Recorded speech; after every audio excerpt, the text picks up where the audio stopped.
তো আজকে দেখো আবার রাত্রির মেনু নিয়ে চলে এসেছি। আর আজকের রাত্রির মেনুতে তোমরা যা দেখবে একদম চমকে যাবে, সেরকম কিছু নিয়ে এসেছি।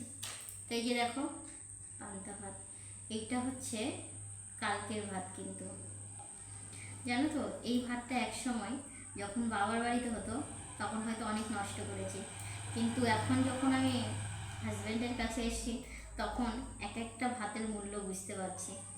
তো সেই জন্য দেখো আমি রাত্রিতে এখন আমি পান্তা ভাত খেতে বসেছি। এই যে এখানে আমি তেল নিয়ে নিয়েছি আর নিয়ে নিচ্ছি নুন। তোমাদের কিসের সঙ্গে খেতে ভালো হয় সেটা কিন্তু অবশ্যই জানাবে।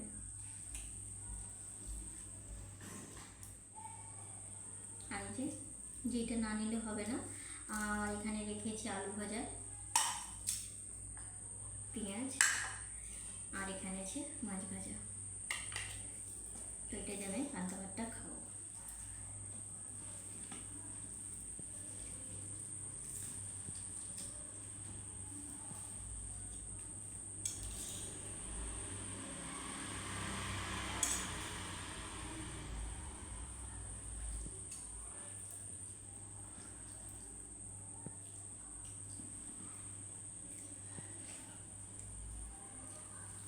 কি শান্তি! তোমরা যদি খেতে চাও তো চলে এসো। পান্তা ভাত